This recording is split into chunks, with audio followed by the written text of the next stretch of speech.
শিক্ষার শেষ নেই, শিক্ষার কোনো বয়স নেই। আমাদের দেশে প্রচলিত একটা বাক্য আছে যে বাঁচতে হলে জানতে হবে। এটা এইডস রোগের একটা স্লোগান, বাঁচতে হলে জানতে হবে। তো এটা আমি মনে করি যেটা ব্যক্তিগতভাবে, যে বাঁচতে হলে জানতে হবে। জানলেই কি বাঁচা যায়? না, বাঁচা যায় না। মরণের হাত থেকে কেউ বাঁচতে পারবে না, মরণ আসবেই। আমরা সকলেই জানি যে আমাদের মৃত্যু নিশ্চিত, তারপরে বাঁচার জন্য চেষ্টা করি। বাঁচতে হলে জানতে হবে, কিন্তু আমরা এটা কোনোদিন চিন্তা করি নাই যে জাহান্নামের আগুন থেকে বাঁচতে হলে আমাকে জানতে হবে, আমল করতে হবে। এটা আমাদের মাথায় আসে না। আমরা দুনিয়া থেকে বাঁচার জন্য, এই দুনিয়ার শয়তানি ফাঁদ থেকে, এই দুনিয়ায় আমরা আরো চিরস্থায়ী হব কিভাবে, আমরা যেন না মরি, এই মরার হাত থেকে বাঁচার জন্য আমরা জান প্রাণ মাল যা আছে সব দিয়ে আমরা হন্য ধন্য হয়ে এই মেডিকেল থেকে ওই মেডিকেল, এই ডাক্তার থেকে ওই ডাক্তার, এখানে সেখানে দৌড়াদৌড়ি করি। কিন্তু কোনোদিন আমি জাহান্নামের আগুন থেকে বাঁচানোর জন্য কি এরকম চেষ্টা কোনোদিন করেছি? কোনোদিন জানার চেষ্টা করেছি কিভাবে জাহান্নামের আগুন থেকে আমি বাঁচতে পারি? এটি চেষ্টা আমি কোনোদিন করেছি? না, এটা তো করিনি। এই জন্য ইসলামে জানার গুরুত্ব সব চাইতে বেশি। বলেন তো, মানুষ এবং প্রাণীর ভিতরে পার্থক্য কি? প্রধান পার্থক্য, মানুষের হাত আছে, প্রাণীরও হাত আছে। আপনার গরুর বলেন সামনের দুই পা হাত, মানুষের পা আছে, গরু গাধা বাঘ ভাল্লুক যা বলেন পা আছে, মুখ আছে, আছে কর্ণ আছে, আছে চক্ষু আছে, আছে নাসিকা, যা সব কিছুই আছে। পার্থক্য কোথায়? পার্থক্য হচ্ছে জেহেন, আকল, জ্ঞান। আপনার গোয়ালের গরু যদি ছুটতে পারে অন্যের ফসলের ক্ষতি করবে, আপনার গোয়ালের গরু যদি ছুটতে পারে অন্যের ফসলের ক্ষতি করবে, বুঝতে পারবে না যে ক্ষতি হচ্ছে, খাবার জিনিস খাবে। কিন্তু এটা পার্থক্য করতে পারে মানুষ, হাইওয়ান, জানোয়ার। নাতে ওয়াইরে নাতে, আকেল আছে আকেল নাই, এটাই হচ্ছে পার্থক্য। তাহলে আমার আর পশুর ভিতরে পার্থক্য হচ্ছে বিবেক, বুদ্ধি, জ্ঞান। আজকে যদি একজন মানুষ হালাল হারাম বেছে চলতে না পারে, একজন মানুষ যদি কোনটা জায়েজ না জায়েজ বেছে চলতে না পারে, একজন মানুষ যদি মনে করে আমার যা ইচ্ছা আমি তাই করব, কার ক্ষতি হচ্ছে কার ভালো হচ্ছে এটা দেখার বিষয় নাই, ওই মানুষটার ভিতরে আর ওই পশুর ভিতরে কোনো পার্থক্য নাই। প্রধান পার্থক্য হচ্ছে জ্ঞান, প্রধান পার্থক্য হচ্ছে শিক্ষা, প্রধান পার্থক্য হচ্ছে আকল। একটু অতীতের দিকে যাই, মনে আছে কি? দেখেন, বিদ্যার কারণে মানুষ শ্রেষ্ঠ, বিদ্যার কারণে মানুষ শ্রেষ্ঠ, বিদ্যার কারণে মানুষ সম্মানিত। বর্তমান বিশ্বে পৃথিবীতে দুই ধরনের যুদ্ধ চলছে। তার একটা হচ্ছে অস্ত্র শস্ত্র নিয়ে যুদ্ধ, ঝাঁপিয়ে পড়ো, আর একটা হচ্ছে জ্ঞানের যুদ্ধ, যে যত জ্ঞান অন্বেষণ করতে পারে। জ্ঞানের যুদ্ধ চলছে। তাই তো দেখেন, একজন জেনারেল শিক্ষিত এমবিবিএস ডাক্তার সারা পৃথিবীতে ধর্মতত্ত্ব নিয়ে গবেষণা করে ইসলামিক রিসার্চ ফাউন্ডেশনের প্রধান প্রেসিডেন্ট ডক্টর জাকির নায়েক। কোরআনের বিদ্যা অর্জন করার কারণে কত শায়েখ মুফতি, কত কারি হাফেজ সব টপকে চলে গেল, একটাই কারণ, বিদ্যা অর্জন করেছে।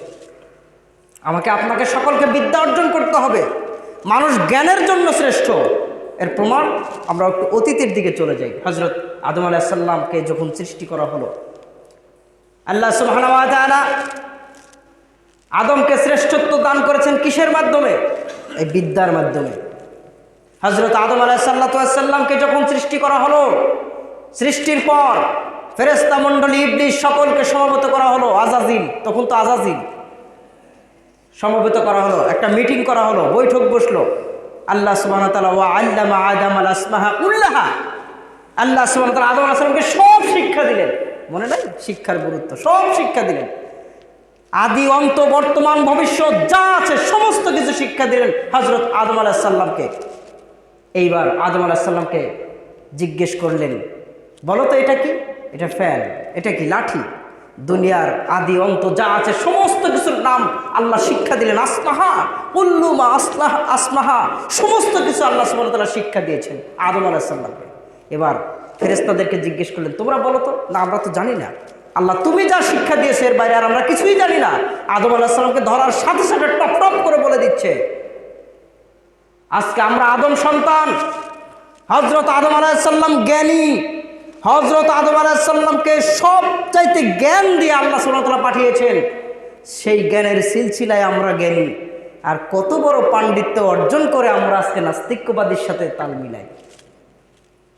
আদম আলাইহিস সালামকে আল্লাহ জ্ঞান দিয়ে সৃষ্টি করেছেন, জ্ঞান দিয়েছেন, সব কিছু শিক্ষা দিয়েছেন।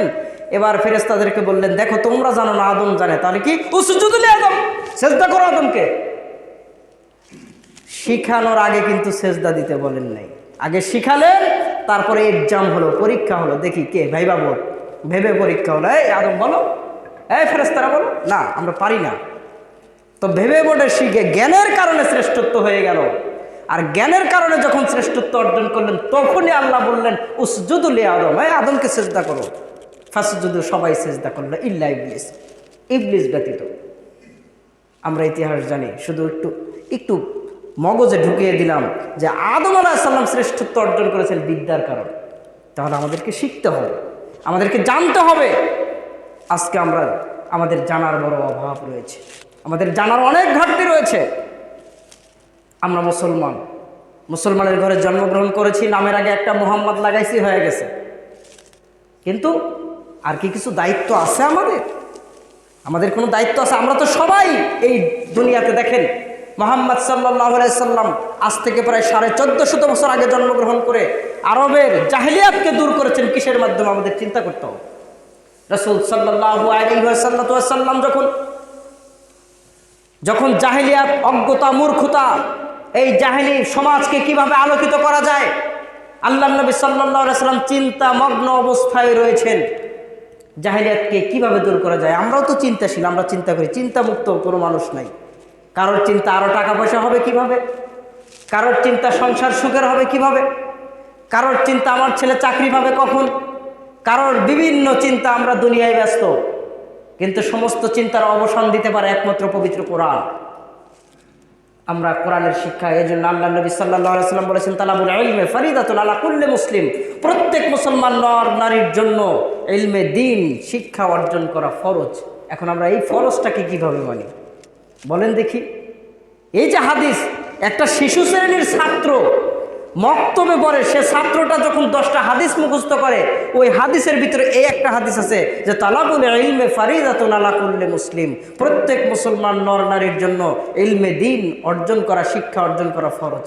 এ পর্যন্ত হাদিস মুখস্থই, কিন্তু এই হাদিসের আমল আর বাস্তবতা কতটুকু আমরা করতে পেরেছি? আসেন, এই আমাদেরকে জানতে হবে, অবশ্যই জানতে হবে। এবার আসেন, আল্লাহ নবী সাল্লাল্লাহু আলাইহি ওয়াসাল্লাম চিন্তামগ্ন আছেন, আমি জাহেলিয়াত দূর করব কিভাবে, আমি শিরক দূর করব কিভাবে, আমি তাওহীদ প্রতিষ্ঠা করব কিভাবে। আল্লাহ নবী সাল্লাল্লাহু আলাইহি ওয়াসাল্লাম নির্জনতা ভালোবাসলেন। মানুষের কলহ, দ্বন্দ্ব, হিংসা, বিদ্বেষ, হানাহানি, মারামারি, কাটাকাটি, মানুষে দ্বন্দ্ব, গোত্রে গোত্রে হানাহানি, রক্ত প্রবাহিত, এই সমস্ত কিছু রাসূল সাল্লাল্লাহু আলাইহি ওয়াসাল্লামের আর ভালো লাগে না।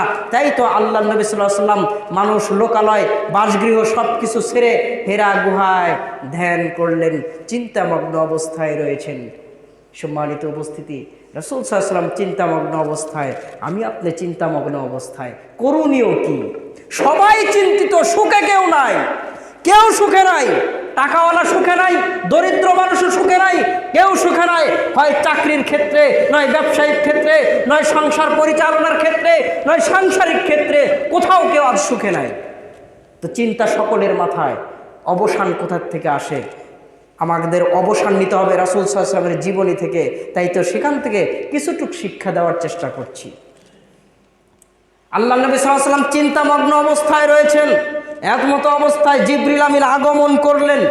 সহিহুল বুখারীর ওহী অধ্যায়ে হাদিসটা এসেছে, আল্লাহ নবী সাল্লাল্লাহু আলাইহি ওয়াসাল্লামের কাছে যখন জিবরিল আমিন আগমন করলেন, আসার সাথে সাথে আরবিতে আমরের সিগা, অর্থাৎ আদেশ সূচক একটা শব্দ আল্লাহ সুবহানাহু ওয়া তাআলা রাসূল সাল্লাল্লাহু আলাইহি ওয়াসাল্লামের উপর আগে নাজিল করলেন, হচ্ছে ইকরা, হে মুহাম্মদ। দেখেন, এক শিরিক যুক্ত সমাজকে তাওহীদ পরিণত করার জন্য আল্লাহ নবী চিন্তামগ্ন আছেন। প্রথম পদক্ষেপ আল্লাহর পক্ষ থেকে সর্বপ্রথম যেদিন ওহী নাজিল করা হলো, সেদিন আল্লাহর পক্ষ থেকে প্রথম কর্ম পদ্ধতি হচ্ছে ইয়া মুহাম্মদ ইকরা, হে মুহাম্মদ তুমি পড়ো। আর কোনটা বললেন না, নামাজ পড়ো না, লাঠি দিয়ে সবাইকে পিটাও না, জিহাদ করো না, তুমি নিজে সরে যাও না। আগে কি বললেন? হে ইয়া মুহাম্মদ ইকরা, হে মুহাম্মদ তুমি পড়ো। আগে পড়ার কথা বললেন, আদেশ দিলেন কি? পড়ো। এই আদেশ ইয়া মুহাম্মদ ইকরা, হে মুহাম্মদ তুমি পড়ো। আল্লাহ নবী সাল্লাল্লাহু আলাইহি ওয়াসাল্লাম বললেন আনা বেকারি, আমি তো পড়তে পারি না, আমি তো পড়তে পারি না। জিবরিল আমিন এসে রাসূল সাল্লাল্লাহু আলাইহি ওয়াসাল্লামকে দুই হাত বাড়িয়ে দিয়ে এমনভাবে জড়িয়ে ধরে আলিঙ্গন করলেন। আল্লাহ নবী সাল্লাল্লাহু আলাইহি ওয়াসাল্লাম খাদিজা রাদিয়াল্লাহু তাআলা আনহাকে এই ঘটনা বর্ণনা করতে গিয়ে উল্লেখ করে বলেন যে জিবরিল আমিন আমাকে যখন চাপ দিয়ে ধরলেন, আমার দম বন্ধ হয়ে যাচ্ছে, শ্বাসরুদ্ধ হয়ে যাচ্ছে, আমি নিজেকে পেরেশান ফিল করছি, মনে হচ্ছে মাটিতে ঢুলে পড়ে যাব, আমি মনে হয় দুনিয়া থেকে চিরবিদায় নিয়ে চলে যাব, আমি অস্থিরতা বোধ করছি। তাহলে চাপটা মনে হয় একটু জোরে হয়েছিল। ছেড়ে দিলেন, আবার বললেন ইয়া মুহাম্মদ ইকরা, হে মুহাম্মদ তুমি পড়ো, পাঠ করো। আল্লাহ নবী আবার বললেন আনা বেকারি, আমি পড়তে পারি না। এই হাদিস প্রমাণ করে আল্লাহ নবী সাল্লাল্লাহু আলাইহি ওয়াসাল্লাম নিরক্ষর ছিলেন। মূর্খ বলা যাবে না, মূর্খ এক জিনিস আর নিরক্ষর আর এক জিনিস। মূর্খ যে কিছুই জানে না, জ্ঞান নাই, হিতাহিত জ্ঞান নাই, এ মূর্খ না। আল্লাহ নবী সাল্লাল্লাহু আলাইহি ওয়াসাল্লাম বিজ্ঞ জ্ঞানী, বিজ্ঞানীর বিজ্ঞানী, কিন্তু আক্ষরিক জ্ঞান ছিল না, মানে লিখতে পারতেন না, পড়তে পারতেন না। এই পরবর্তীতে এই আয়াত নাজিল হওয়ার পরে শিক্ষক হচ্ছেন জিবরিল, আর স্বয়ং এই শিক্ষকের পরিচালক হচ্ছেন আল্লাহ সুবহানাহু ওয়া তাআলা। পবিত্র কোরআন নাজিলের মাধ্যম দিয়ে, আর এই পবিত্র কোরআন নাজিল হয়ে হাদিস শিখে আল্লাহ নবী সাল্লাল্লাহু আলাইহি ওয়াসাল্লাম পরবর্তীতে আক্ষরিক জ্ঞানেও ভরপুর হয়ে গেলেন, মেধাতেও ভরপুর হয়ে গেলেন। পৃথিবীর শ্রেষ্ঠ শিক্ষিত মানুষ হচ্ছে মুহাম্মদ রাসূলুল্লাহ সাল্লাল্লাহু আলাইহি ওয়াসাল্লাম। সম্মানিত উপস্থিতি, তবে কি বললেন? আমি পড়তে পারি না। জিবরিল আবার চাপ দিলেন। এই একবার, দুইবার, তিনবার চাপ দেওয়ার পরে এবার বলছেন ইকরা বিসমি রাব্বিকাল্লাযী খলাক, পড়ো তোমার প্রভুর নামে যিনি তোমাকে সৃষ্টি করেছেন। আল্লাহর নবী সাল্লাল্লাহু আলাইহি ওয়াসাল্লাম এই 5টা আয়াত নিয়ে সেদিন ফিরে গেলেন। আমি ওদিকে যাচ্ছি না, এই পড়ো তোমার প্রভুর নামে যিনি তোমাকে সৃষ্টি করেছেন। আমরা কর্মপদ্ধতি, আল্লাহ নবী সাল্লাল্লাহু আলাইহি ওয়াসাল্লাম সমাজকে পরিবর্তনের জন্য চিন্তা করলেন, আর আল্লাহর পক্ষ থেকে এই আদেশ জারি হলো। তাহলে আপনার সমাজ, আপনার পরিবার, আপনার সন্তান পরিবর্তন করতে গেলে আপনাকে এই নীতি অবলম্বন করতে হবে যে নীতি মুহাম্মদ সাল্লাল্লাহু আলাইহি ওয়াসাল্লাম অবলম্বন করেছেন। তার মানে বোঝা গেল যে আপনার পরিবারকে যদি আপনি পরিবর্তন করতে চান, আপনার স্ত্রীকে যদি পরিবর্তন করতে চান, আপনি ইহকালীন জগতে যদি আপনার পরিবারকে সুশীল শিক্ষিত পরিবার গঠন করতে চান, তাহলে আপনাকে এই পদ্ধতি ফলো করতে হবে। মানে প্রথম কাজ পড়তে হবে, প্রথম কাজ। আপনি বলতে পারেন হুজুর কৃষক মানুষ, পড়তে তো পারি না। আচ্ছা দেখেন তো, আমরা আপনি কিন্তু সকলেই মুসলমান, সবাই মুসলমান। একটা ছেলে যখন কোনো স্কুলে গিয়ে ভর্তি হয়ে যায়, ভর্তি হওয়ার পরে যখন রেজিস্ট্রেশন করে, তখন ওই ছাত্রটা বোর্ডের অধীনে রেজিস্ট্রেশনকৃত একটা ছাত্র। এখন ওই ছাত্র যদি বলে আমি পড়বো না, আমি স্কুলে যাব না, আমি পরীক্ষা দেব না, তাহলে কি সার্টিফিকেট পাবে? পাবে না। আচ্ছা, ওই ছেলেটা পরীক্ষার হলে গিয়ে লেখা বাদ দিয়ে ওই এক্সামিনার যিনি রয়েছেন, পরীক্ষক যিনি রয়েছেন, তাকে বলতেছে স্যার আমি তো সারা দিন শুধু কাজ করেছি, গরিব মানুষের ছেলে, কাজ করেছি, পড়তে পারি নাই, কি লিখবো কিছুই তো পারি না, কিছুই জানি না। আচ্ছা বলেন তো, ওই সময় ওই অজুহাত পেশ করে কোনো লাভ হবে? কোনো লাভ নাই। পরীক্ষার হলে কিছুই জানি না, পড়ি নাই, এই অজুহাত পেশ করে যদি দুনিয়াতে লাভ না হয়, আপনি মনে রাখেন আল্লাহ, আল্লাহর কসম, আল্লাহর কাছে গিয়ে কঠিন কিয়ামতের ময়দানে যদি আপনি বলেন আল্লাহ আমি কৃষকের ছেলে ছিলাম, আমি তো কিছুই জানি নাই, আমি সারাদিন কাজ করেছি, আমি এছাড়া কিছুই বুঝি নাই, আমি কিছুই জানি না, এই অজুহাত পেশ করা আল্লাহর কাছে কোনো মূল্য নাই, কোনো মূল্য নাই। আল্লাহ যদি আপনাকে ধরে বসে, বেটা তুই তোর জন্ম থেকে শুরু করে নিয়ে আর শেখা হয় নাই।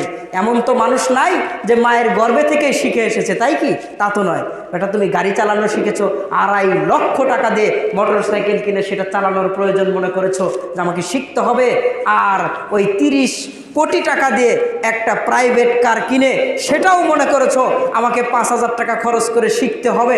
এরপরে আপনি পৃথিবীতে এই যে এত সুন্দর মসজিদ তৈরি করেছেন, একটা দক্ষ মিস্ত্রি, টাইলস মিস্ত্রি দ্বারা টাইলস লাগানো হয়েছে, একটা দক্ষ ইঞ্জিনিয়ার দ্বারা এটাকে সুন্দর করে পরিপাটি করে ডিজাইন করা হয়েছে, এর জন্য শিখতে হয়েছে।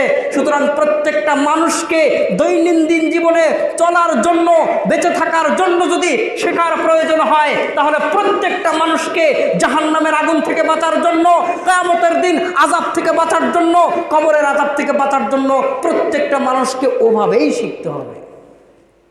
কোনো অজুহাত আল্লাহর কাছে পেশ করে লাভ হবে না। তাহলে প্রথম পদক্ষেপ 1 নাম্বার, পড়ো। কি পড়বো? এবার পৃথিবীতে পড়ার অনেক কিছু রয়েছে, আমি কি পড়বো? তার আগে জ্ঞান, বিদ্যা কাকে বলে এটা আগে বলে নেই।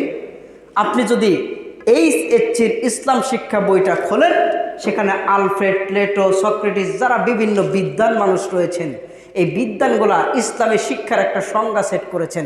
কি বিদ্যা তাকে বলে? বিদ্যা তাকে বলে যার দ্বারা কর্মদক্ষতা বৃদ্ধি পায়। বিদ্যা তাকে বলে যার দ্বারা উন্নত চরিত্র হয়। বিদ্যা তাকেই বলে যার দ্বারা মানসিকতা, মানবিকতা উন্নত হয়। একেই বিদ্যা বলে, এছাড়া বিদ্যা নয়। তাহলে বিদ্যা অর্জন করলে উন্নত চরিত্র হয়, বিদ্যা অর্জন করলে মানসিকতা বৃদ্ধি পায়, মানবিকতা বৃদ্ধি পায়, বিদ্যা অর্জন করলে কর্মদক্ষতা বৃদ্ধি পায়। আমরা তো দেখতে পাচ্ছি তার উল্টা। একটা ছেলে এইচএসসি পাশ করার পরেও চরিত্র এত উন্নত হয়েছে যে একটা মেয়ের পিছনে ঘুরে। কথা কি বুঝলেন না? এটা বিদ্যা? এটা বিদ্যা না, এটা বিদ্যা নয়। এসএসসি পাস করেছে বা ইন্টারমিডিয়েটে পড়ে ওই ছেলেটা একটা মেয়ের পিছনে ঘুরঘুর করে, আর চরিত্র এত নিচে নেমে গেছে, উন্নত চরিত্র তো হয়নি। আর পিএইচডি ডিগ্রি অর্জন করেছে একটা শিক্ষিত মানুষ, কর্মদক্ষতায় এতই বৃদ্ধি পেয়েছে যে সুদের কারবার নিয়ে বসে আছে, একটা ব্যাংক খুলে নিয়ে বসে আছে। এত কর্মদক্ষতা বৃদ্ধি পেয়েছে, এগুলো শিক্ষিত নয়। মানবিকতা, আপনি ট্রেনে যাবেন, বাসে যাবেন, একটা বয়োবৃদ্ধ মানুষ দাঁড়িয়ে আছে, যুবক ছেলেটা বসে আছে, কানে হেডফোন লাগিয়ে বসে আছে। এত বিদ্যার উন্নত হয়েছে, বিদ্যার এত উন্নত হয়েছে যে আমার আপনার মেয়ে সাংস্কৃতিক অনুষ্ঠানের নামে, বাদ্যযন্ত্র বেহায়াপনার নামে নৃত্য দিয়ে ঘুরে বেড়াচ্ছে স্কুলে। আমি আপনার অভিভাবক হয়ে একটু চোখ রাঙানিও দিতে পারি না, এত চরিত্র উন্নত হয়েছে। আপনার মেয়েটাও চাচ্ছে এমন পোশাক পরে বের হচ্ছে যেন ওই মেয়েটা ওই ছেলেকে আকর্ষণ করে ঘুরে বেড়াচ্ছে পিছনে পিছনে। এত উন্নত চরিত্র হয়েছে। সম্মানিত উপস্থিতি, চরিত্র কত অধঃপতনে গেছে যে ইন্টারমিডিয়েটে পড়ে মাথার চুলের স্টাইল দেখলেই খারাপ লাগে। দেখলে বোঝা যায় না ও মুসলমান না হিন্দু, ও দেখলে বোঝা যায় না কোন ধর্মের অনুসারী। চিন্তা করেন আমরা কোন বিপদে রয়েছি। তো যাই হোক, বিদ্যা, বিদ্যা কাকে বলে? যে বিদ্যা অর্জন করলে জ্ঞান বৃদ্ধি পায়, বিদ্যা অর্জন করলে উন্নত চরিত্র হয়, বিদ্যা অর্জন করলে মানসিকতা বৃদ্ধি পায়, বিদ্যা অর্জন করলে কর্মদক্ষতা বৃদ্ধি পায়। এর একটা যদি লুপ্ত থাকে, একটা যদি লুপ্ত থাকে, তাহলে ওই লোকটার শিক্ষিত বলে আশা করা যায় না। তাহলে এবার আমরা বুঝতে পারলাম যে যেই লোকটা বিদ্যা অর্জন করার পরে নিজের ধর্ম মানে না, সে শিক্ষিত নয়। বিদ্যা অর্জন করার পরে যে মানুষটা তার মুখের দাড়িকে লম্বা করতে পারে না, সে শিক্ষিত নয়। বিদ্যা অর্জন করার পরে যেই লোকটা তার স্ত্রীকে পর্দায় রাখতে পারে না, সে শিক্ষিত নয়। বিদ্যা অর্জন করার পরে যেই লোকটা তার ধর্মের আইন কানুন আমল ইবাদত বলে কোনো কিছুই জানে না, এ শিক্ষিতই নয়। না, আজকে বর্তমান দেশের যে পরিস্থিতি, হানাহানি, মারামারি, কাটাকাটি, সম্মানিত বস্তু ওদিকে যাচ্ছি না। আসেন, আল্লাহ নবী সাল্লাল্লাহু আলাইহি ওয়াসাল্লামের উপরে সূরা আলাকের 5টা আয়াত নাজিল করলেন। কি পড়ো তোমার প্রভুর নামে, আমার সামনে অনেক কিছু রয়েছে, আমি কি পড়ব এটাও আল্লাহ বলে দিলেন। আমি কি পড়ব এটাও আল্লাহ সুবহানাহু ওয়া তাআলা বলে দিলেন যে বিসমি রাব্বিকাল্লাযী খলাক, পড়ো তোমার প্রভুর নামে পড়ো। আমার সামনে বাংলা, আমার সামনে ইংরেজি, আমার সামনে ভূগোল, আমার সামনে ম্যাথমেটিক্স, আমার সামনে আইসিটি, বিভিন্ন দর্শন, বিভিন্ন মতের বিভিন্ন বিদ্যা আমার সামনে ঘুরে বেড়াচ্ছে। আমি কোনটা পড়বো আগে? তোমার প্রভুর নামে পড়ো, যিনি তোমাকে সৃষ্টি করেছেন। মানে তোমাকে আগে তাওহীদ শিখতে হবে। ইলাম আন্নাল্লাহ লা ইলাহা ইল্লাল্লাহ, তুমি আগে শেখো আল্লাহ ব্যতীত কোনো মাবুদ নাই, কোনো ইলা নাই, আগে এইটা শিখতে হবে। কোমলমতি ছোট দুধের বাচ্চা কিন্ডার গার্ডেনে নিয়ে যাচ্ছি, ও কালেমা জানে না, ইসলামের ফারজিয়াত 5টা বুনিয়াল ইসলাম আলা খামসিন শাহাদাতি আল্লাহ ইলাহা ইল্লাল্লাহ, 5টা বুনিয়াদ রয়েছে, এটা জানে না। কিন্তু দেখেন, ও বলবে হামটি ডামটি সাটানেওয়াল, এটা খুব মুখস্থ রয়েছে, অথচ কালেমা জানে না। আপনি আপনার কোমলমতি দুধের বাচ্চা ধরেন, বলবে হাট্টিমা টিম টিম, তারা মাঠে পারে ডিম, তাদের খাড়া দুটি শিং, তারা হাট্টিমা টিম টিম। আচ্ছা বলেন তো, এই ছোট্ট বাচ্চাকে জিজ্ঞেস করা হয় হাট্টিমা টিম টিম কি, বলতে পারবে? এ নামে কোনো প্রাণী পৃথিবীতে নাই। তাহলে কোমলমতি ছোট দুধের বাচ্চাকে সর্বপ্রথমেই যেটা শিখাচ্ছেন সেটাই হচ্ছে মিথ্যা। তো আপনার এই সন্তান ভালো হবে কি করে? কি করে এই সন্তান দ্বারা আপনার ভালো করা যায় বলেন? তাওহীদের এই জন্য আল্লাহ বললেন ইকরা, পড়ো। কি? বিসমি রাব্বিকাল্লাযী খলাক, খলাকাল ইনসানা মিন আলাক। শোনো, পড়ো তোমার প্রভুর নামে, যিনি তোমাকে সৃষ্টি করেছেন, যিনি তোমাকে সৃষ্টি করেছেন রক্তপিণ্ড থেকে। ইকরা ওয়া রাব্বুকাল আকরাম আল্লাযী আল্লামা বিল কলাম। পড়ো হে মোহাম্মদ, তুমি পড়ো, তোমার প্রভু অতি দয়াবান, অতি রহমান। দেখেন, নিরাশ হওয়ার কিছুই নাই। আপনি মনে করতে পারেন এত বড় কোরআন আমি মুখস্থ করব কি করে? ইকরা ওয়া রাব্বুকাল আকরাম, আল্লাহ পরে সান্ত্বনা দিচ্ছেন, ইকরা ওয়া রাব্বুকাল আকরাম, হে মোহাম্মদ তুমি পড়ো। আল্লাহ অতি দয়াবান, মেহেরবান, আল্লাহ মেহেরবান করবেন। তো এত বড় কোরআন মুখস্থ করবো কি করে? চেষ্টা করেন, দেখেন মুখস্থ হয়ে যাবে। আল্লাহ মেহেরবান। আল্লাযী আল্লামা বিল কলাম, যিনি মানুষকে শিক্ষা দিয়েছেন কলম দ্বারা। এই দেখেন লেখাপড়ার কথা। আপনাকে যদি বলি চক, আপনাকে যদি বলি আমি চক, তাহলে আপনি মনে করবেন একটা সিলেটের প্রয়োজন রয়েছে। চক সিলেট, পেন্সিল খাতা, কলম খাতা। মানে কলম প্রথমে বললেন পড়ো, তার মানে আমাকে পড়তে হবে। যিনি শিক্ষা দিয়েছেন কলম দ্বারা, তার মানে লিখতেও হবে। কথাটা কি বুঝতে পারলেন? তার মানে লিখতে হবে। তার মানে লেখাপড়ার কথা সর্বপ্রথম, ইসলামের প্রথম পদক্ষেপ লেখাপড়া। আপনাকে আমি বুঝাতে পারলাম কিনা আমি জানি না। প্রথম পদক্ষেপ হচ্ছে লেখাপড়া। লেখাপড়া করতেই হবে, করাতেই হবে, লিখতে হবে। সম্মানিত উপস্থিতি, আমরা সঠিক বিদ্যা অর্জন না করার কারণে আজকে আমাদের এই সমাজটা জাহিলিয়াতে ভরপুর রয়েছে। এই পর্যন্ত আয়াত নিয়ে আল্লাহ নবী সাল্লাল্লাহু আলাইহি সাল্লাম বাড়িতে চলে গেলেন। এরপরে কিছুদিন ওহী বন্ধ। আমি কিন্তু রাসূল সাল্লাল্লাহু আলাইহি ওয়াসাল্লামের জীবনী থেকে বাস্তব জীবন আপনি কিভাবে প্রয়োগ করবেন এইটা আপনাকে দেখাতে চাচ্ছি, বিদ্যার উপর, শিক্ষার উপর। তাহলে প্রথম পদক্ষেপ আমাকে লেখাপড়া করতে হবে। আমাকে, আপনাকে, সকলকে ইকরা, এটা আমরের সিগা, মানে আদেশ করেছেন আল্লাহ। প্রথমেই আদেশ করেছেন, কোনো অনুরোধ নাই, কোনো কিছু নাই, আদেশ করেছেন। তারপরে চলে গেলেন। এরপরে ওহী বিরতি দীর্ঘদিন। আল্লাহ নবী সাল্লাল্লাহু আলাইহি ওয়াসাল্লাম টেনশন ফিল করছেন, কেন ওহী আসে না। এর পরের ধাপ দেখেন, ইয়া আইয়ুহাল মুদ্দাসসির। আল্লাহ নবী সাল্লাল্লাহু আলাইহি ওয়াসাল্লাম বাড়িতে গিয়ে আয়েশাকে বললেন, খাদিজা রাদিয়াল্লাহু তাআলা আনহাকে বললেন, আমাকে শরীরটা কেমন নরম নরম ভাব হচ্ছে, আমাকে চাদর দ্বারা আবৃত করে দাও, আমাকে ঢেকে দাও, আমি ভয়ে ভীত সন্তুষ্ট হচ্ছি। লম্বা ঘটনা, ওদিকে যাব না। তো চাদর মুড়ি দিয়ে শুয়ে আছেন। আল্লাহ সুবহানাহু ওয়া তাআলার পক্ষ থেকে আয়াতে কারিমা নাজিল হয়ে গেল, ইয়া আইয়ুহাল মুদ্দাসসির, হে চাদর পরিহিত ব্যক্তি, কুম ফাআনজির, ওঠো, অলসতা চলবে না, উঠে দাঁড়াও। কুম ফাআনজির, মানুষকে ভীতি প্রদর্শন করো, মানুষকে ভয় দেখাও। 2 নম্বর পদক্ষেপ, অলসতা করা যাবে না। পৃথিবীতে ওই ব্যক্তি সবচেয়ে অলস যে চাদর গায়ে দিয়ে থাকে। চাদর গায়ে দিয়ে থাকলে কোনো কাজ করা যায় না, অলসতার মতো এরকম জড়িয়ে থাকতে হয়। আল্লাহ সুবহানাহু ওয়া তাআলা, ওঠো হে চাদর পরিহিত ব্যক্তি, ওঠো, কুম ফাআনজির ওয়া রাব্বুকা ফাকাব্বির, তুমি তোমার রবের বরত্ব মাহাত্ম্য বর্ণনা করো। আল্লাহ বলে দিলেন অলসতা করা যাবে না। তাহলে এই আদেশ আপনার আমার সকলের উপরে। কিভাবে? আপনি আপনার পরিবারের প্রত্যেকটা সদস্যকে কুম, উঠে দাও, ফাআনজির, ভীতি প্রদর্শন করতে হবে। 1, আপনার সন্তানকে প্রকৃত বিদ্যায় প্রকৃত শিক্ষা দিতে হবে। 2, আপনাকে একটা সচেতন অভিভাবক হয়ে আপনাকে সংসার পরিচালনা করতে হবে।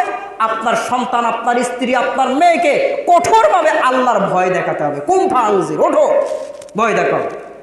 কিন্তু ভয় দেখাবো কি করে? আমরা ছেলের কাছেই কাবু, আমরা অভিভাবকরা ছেলে মেয়ের কাছেই কাবু, ভয় দেখাবো কি করে?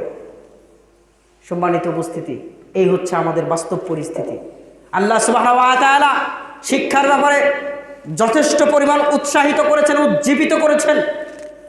আমাদেরকেও শিক্ষা অর্জন করতে হবে, পরিবারকে সচেতন করতে হবে।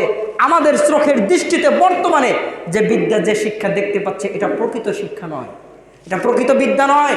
এই বিদ্যা অর্জন করে কেউ নাস্তিক হতে বাধ্য হয়েছে। এই শিক্ষা, এই বিদ্যা অর্জন করে কেউ আল্লাহকে ভুলে গিয়েছে, কেউ ধর্ম ত্যাগ করেছে, আল্লাহর সাথে শিরিক করে।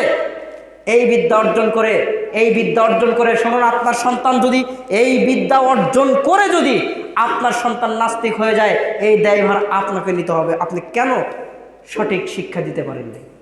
এই জন্য শুনুন, আল্লাহ নবী সাল্লাল্লাহু আলাইহি সাল্লাম বলেছেন যে ইযা মাতাল ইনসানু ইনকাতা আনহু আমালুহু, যখন কোনো মানুষ মারা যায় তখন তার সমস্ত আমলের দরজা বন্ধ হয়ে যায়। আপনাকে কি দিয়ে বুঝাই?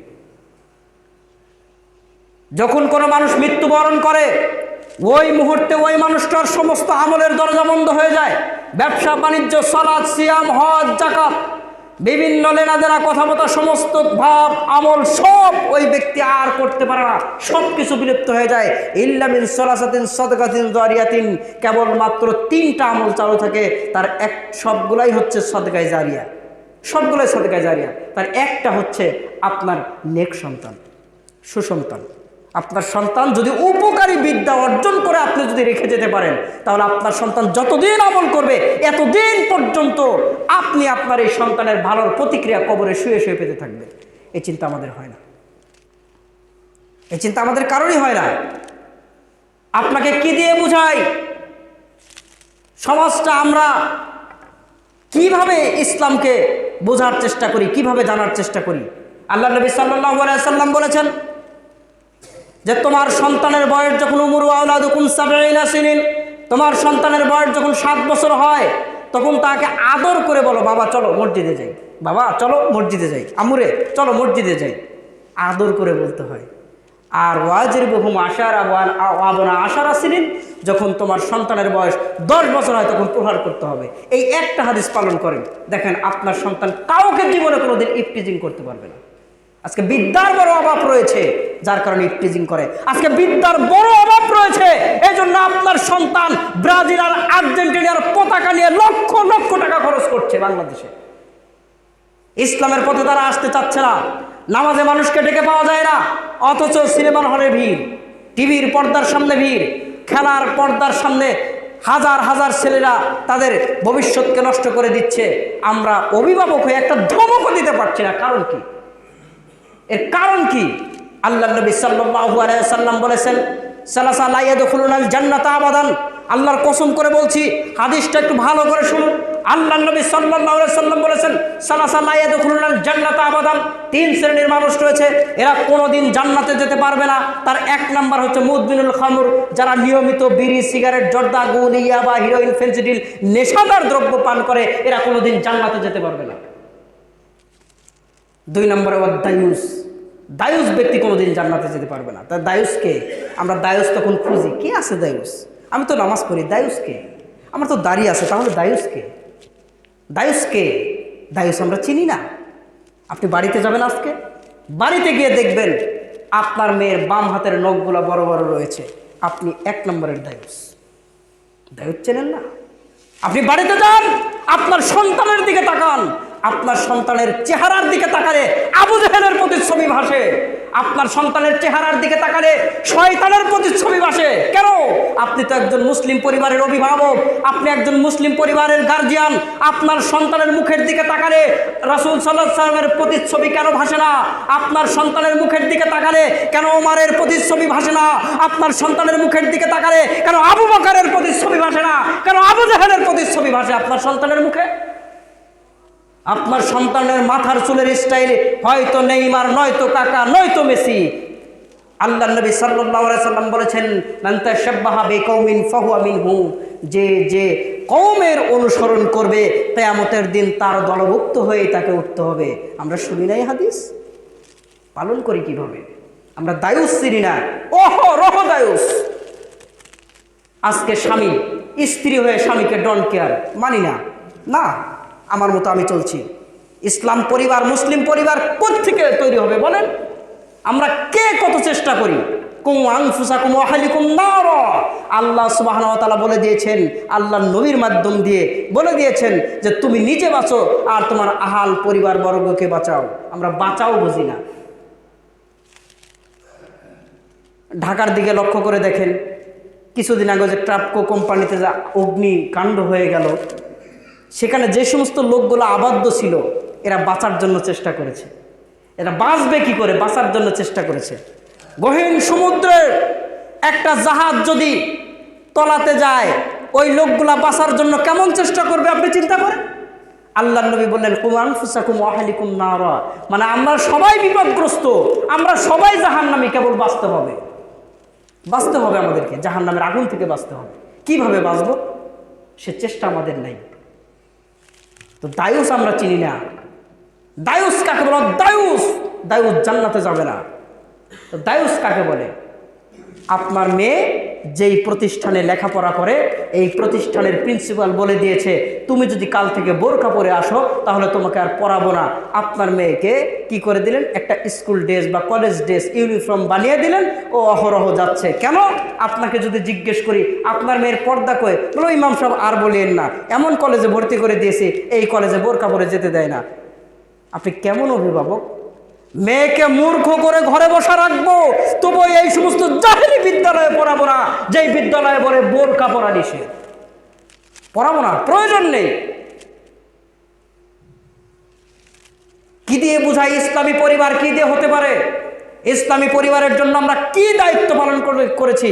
কুল্লুকুম রাইন ওয়া কুল্লুহুম মাসউলুন আন রাইয়াতিহি, প্রত্যেকে দায়িত্বশীল, প্রত্যেকেই কিয়ামতের দিন তাদের দায়িত্ব সম্পর্কে জিজ্ঞাসিত হতে হবে। মনে রাখবেন, ছাড় পাওয়ার কোনো সুযোগ নাই, ছাড় পাওয়ার কোনো সুযোগ নেই। আমাকে আপনাকে সকলকে যে পরিবারের গার্জিয়ান রয়েছে প্রত্যেকে সেই পরিবারের দায়িত্বের জবাবদিহি আল্লাহর কাছে কৈফিয়ত করতেই হবে। মাপ নাই, কোনো মাপ নাই। তাহলে আমরা মুসলমান কি দিয়ে পরিচয় দিতে পারি বলেন? আমাদের ছেলে আমাদের মেয়ে হর হামেশা যেভাবেই আপনার চলাচল করছে এই চলাচলের গতি রোধ করতে হবে। সম্মানিত উপস্থিতি, পরিশেষে আপনাদেরকে বলে যাব যে বিদ্যার কোনো বিকল্প নাই। আমাকে আপনাকে সকলকে জানতে হবে, বিদ্যা অর্জন করতে হবে। পরিশেষে মাত্র 5 মিনিটে যে কথাটি আপনাদেরকে বলে যাব, শুনুন। আপনি হচ্ছেন পরিবারের গার্জিয়ান, আপনার কথার প্রত্যেকটা গতি হতে হবে একেবারে অভিভাবকের মতো, একজন নেতার মতো। আপনার সন্তানকে ডাক দিবেন সুন্দর করে, বাবা শোন এদিকে আয়। কি বলবো দুঃখের কথা, সন্তানকে নামাজি করতে চায়, বাবা নামাজ পড়ে না। তাহলে বাবা নামাজ পড়লে তো সন্তান নামাজি হবে, তো বাবাকে তো গার্জিয়ান হয়ে সন্তানকে সাথে করে মসজিদে নিয়ে আসতে হবে, তাইলে তো সন্তান নামাজি হবে। মায়ের মতো মা চলছে, মার্কেটে যাচ্ছে, এখানে যাচ্ছে সেখানে যাচ্ছে, বাবার মতো বাবা চলছে। আর ছেলেকে কিনে দিয়েছে একটা অ্যান্ড্রয়েড মোবাইল, ওই গেমস নিয়ে সারাদিন ব্যস্ত আছে। রাতের গভীর রাতে আপনার এই ছেলে এই মেয়ে, নগ্ন মেয়ে ছেলেদের সাথে চ্যাটিং করে। আপনি কি লক্ষ্য করেছেন? দায়ুস চেনেন না? দায়ুস কে? শুনুন, ইহুদি খ্রিস্টান মুসলমানদের জাত শত্রু। কথায় কথায় এসে যায় অনেক কথা, তারপরেও না বললে একটু নয়। দেখেন, ইসলামের জাত শত্রু হচ্ছে ইহুদি খ্রিস্টান, জাত শত্রু। অতীত থেকেই আরব ভূখণ্ড ছিল ব্যবসার, মিশর ছিল ব্যবসায়িকের প্রাণ কেন্দ্র অতীত আগের থেকে। আপনারা জানেন কিনা, এই যে আমরা গুনি 1 2 3 4 5 6 7 8 9 10, এই যে সংখ্যা পদ্ধতি, এটা সর্বপ্রথম কোথায় আবিষ্কার হয়েছে জানেন? মিশর থেকে। কারণ মিশরের লোকজন আগে থেকেই ছিল অনেক ধনী, এদের অর্থ সম্পদ গণনার কাজে হিসাবের প্রয়োজন, তাই সংখ্যা পদ্ধতি ওখান থেকে আবিষ্কার হয়েছে। তো যাই হোক, এই ধনী থাকার কারণে আরব ভূখণ্ডের বিভিন্ন অঞ্চল থেকে ব্যবসার লোকজন সেখানে গিয়ে জমায়েত হতো। বিভিন্ন অঞ্চল থেকে হিন্দু, বৌদ্ধ, খ্রিস্টান যারা আছে, ইহুদি, নাসারা, সবাই সেখানে ব্যবসার উদ্দেশ্যে গমন করত। আর মক্কার সবচাইতে শেঠ নেতা ছিলেন আবু জাহেল, উতবা, সায়েবা এরা ছিলেন। এদের সাথে যে ওতপ্রোত একটা সম্পর্ক জড়িত ছিল, যার কারণে মুহাম্মদ সাল্লাল্লাহু আলাইহি সাল্লাম সর্বপ্রথম যখন তাওহীদের দাওয়াত দিলেন, তখন এই ইহুদি আর খ্রিস্টানদের চক্রান্তে এবং তাদের সাহসিকতা নিয়েই আবু জেহেলরা বেশি শত্রুতা পোষণ করেছে। আপনি জানেন কি? আল্লাহ নবী সাল্লাল্লাহু আলাইহি সাল্লামকে তার মাতৃভূমি ত্যাগ করে মদিনায় হিজরত করার মেন হাতিয়ার ছিল ইহুদিরা।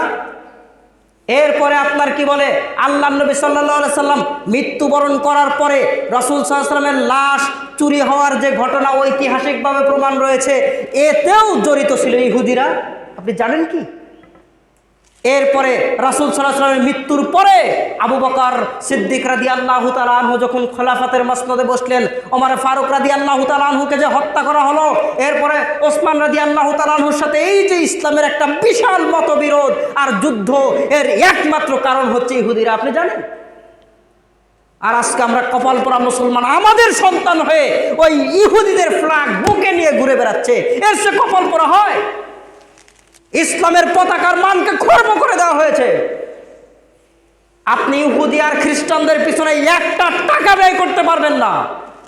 যদি ব্যয় করেন তাদেরকে ভালোবেসে, তাহলে আপনি মনে রাখবেন মুসলমানের দফতর থেকে আপনার নামটা কাটা পড়ে যাবে। আপনাকে কি দিয়ে বোঝায়? সম্মানিত উপস্থিতি, আপনার সন্তানকে ডাক দিবেন, বাবা শোন, আয়, তোকে আমি ইন্টারমিডিয়েট পাস করাইছি, আপনার পরিবারের যে মেয়ে আছে কমপক্ষে মেট্রিক পাস, আপনার পুত্রবধূ সেও মাস্টার্স কমপ্লিট করা, সবাই শিক্ষিত। আপনার সন্তানকে, আপনার মেয়েকে আমি শেষ পর্যায়ে একটা অনুরোধ করে যাব, প্রত্যেক পরিবারে তালিমের ব্যবস্থা করবেন। প্রতিদিন আপনার সন্তানের হাত ধরবেন, বাবা শোন, তোর পিছনে লক্ষ লক্ষ টাকা খরচ করেছি, আজকে আমি তোকে বলে যাচ্ছি প্রত্যেক দিন এশার নামাজ পড়বি, নামাজ পড়ে বাড়িতে আসবি, চা স্টলে নয়, দোকানপাটে নয়, গেমস খেলা নয়, মোবাইলে নয়, বন্ধুদের সাথে আড্ডা নয়, তুই আসবি আমার বাড়িতে, আমি বসবো, তোর মা বসবে, তোর বোন বসবে, বাড়ির প্রত্যেকটা ফ্যামিলির সদস্য সবাই বসবে, তোকে আমি মাস্টার ডিগ্রি পাস করিয়েছি অথবা মেট্রিক পাস করিয়েছি, সালাতুর রাসূল বইটা তুই প্রত্যেক দিন 1 পৃষ্ঠা করে পড়বি আর আমরা সবাই মিলে শুনবো। পারবেন না? 100 পৃষ্ঠা যদি থাকে তাহলে বছরে 3 বার পড়া যাবে, 5 বছরে 15 বার পড়তে পারবেন। তাহলে আপনাকে কোনোদিন হুজুরের কাছে যাওয়া লাগবে না যে নামাজ শিখিয়ে দেন। আপনাকে বলছি না যে শিক্ষা অর্জন করতে করতে আপনি মুফতি হন, শায়েখ হন, আমি এটা বলছি না। তবে প্রয়োজনীয় যেগুলো সেগুলো আপনাকে শিখতে হবে। আমি পারি না বা জানি না, এই অজুহাত আল্লাহর কাছে গিয়ে কুলাবে না। এই অজুহাতের কোনো দাম নেই আল্লাহর কাছে। সম্মানিত উপস্থিতি, পারিবারিক তালিমের ব্যবস্থা করুন এবং সেই সাথে আপনি আপনার এইভাবে আপনার সন্তানকে, আপনার মেয়েকে, নতবা আপনার পুত্রবধূকে বলেন, মারে শোনো, বয়স তো অনেক হয়ে গেল, চুলদাড়ি পেকে গেল, একসময় তোমরাও বৃদ্ধ হয়ে যাবে, বৃদ্ধা হয়ে যাবে, সুতরাং পারিবারিক তালিমের ব্যবস্থা করতে হবে। সালাতুর রাসূল বই অথবা রাসূলের জীবনী, সিরাতে মুস্তাকিম, সিরাতের বই, বিভিন্ন বই রয়েছে, আর রাহিকুল মাকতুম রয়েছে, এরপর আপনার বিভিন্ন ইসলামের ধর্মীয় বই রয়েছে। এই বইগুলো প্রতিদিন 1 পৃষ্ঠা 2 পৃষ্ঠা করে পড়ে শোনাবা, আমি একটু বসে বসে শুনবো। 1 দিন 2 দিন এরকম 2 উল্টান 3 উল্টান যদি বইটা দিতে পারেন, তাহলে ওই বই সম্পর্কে আপনার পূর্ণ ধারণা হয়ে যাবে। সম্মানিত উপস্থিতি, আপনার সন্তান এবং পরিবারে আপনার আল্লাহর ভয় সৃষ্টি হয়ে যাবে। আল্লাহ সুবহানাহু ওয়া তাআলা আমাদের সকলকে হায়াতে তয়্যিবা দান করুক। আল্লাহ সুবহানাহু ওয়া তাআলা আমাদের সকলকে এই তালিমি ভাবে শিক্ষা অর্জন করার তৌফিক দান করুক বলি আমিন। সম্মানিত উপস্থিতি, বলছিলাম যে 3 শ্রেণীর মানুষ কোনোদিন জান্নাতে যাবে না। তাহলে নেশাদার দ্রব্য পানকারী, আর হচ্ছে দায়ুস, আর 3 নাম্বার হচ্ছে রিজালাই হেমিনান নিসায়ে, যেই মহিলা পুরুষের বেশ ধারণ করে রাস্তায় চলে, পুরুষের পায়জামা, প্যান্ট, এরপরে জুতা ইত্যাদি পরে রাস্তায় পুরুষের মতো হয়ে বেপরদা হয়ে চলে, এই মেয়েটাও কোনোদিন জান্নাতে যাবে না। আল্লাহর নবীর ভাষা হচ্ছে, জান্নাতে তো যাবে না ওয়ালা ইয়াজিদনা রিহাহান, এরা জান্নাতের সুগন্ধিও পাবে না। জান্নাতের সুগন্ধি অনেক দূর থেকে পাওয়া যায়। আল্লাহ সুবহানাহু ওয়া তাআলা আমাদের সকলকে জাহান্নামের আগুন থেকে রক্ষা করুক বলি আমিন। আল্লাহ সুবহানাহু ওয়া তাআলা আমাদের সকলকে জান্নাতে যাওয়ার তৌফিক দান করুক বলি আমিন। আল্লাহ সুবহানাহু ওয়া তাআলা আমাদের সকলকে, সকল ছেলেমেয়েকে রাসূলের আদর্শে আদর্শিত হওয়ার তৌফিক দান করুক বলি আমিন। বলা বক্তব্য এখানেই শেষ করে দিচ্ছি। বলার অনেক কথা ছিল, আবার যদি আল্লাহ সুবহানাহু ওয়া তাআলা কোনোদিন নিয়ে আসে, আবারও অন্য বিষয়ে আলোচনা করার চেষ্টা রাখবো। আল্লাহ সুবহানাহু ওয়া তাআলা আমাদের সকলকে হায়াতের তয়বা দান করুক, আমল করার তৌফিক দান করুক এবং ঈমান নিয়ে কবরে যাওয়ার তৌফিক দান করুক আমিন। বারাকাল্লাহু লানা ওয়া লাকুম ফিল কুরআনিল আযীম, ফা ইন্নাহু তাআলা জাওয়াদুল কারীমুল মালিকুল বাররাফুর রহিম।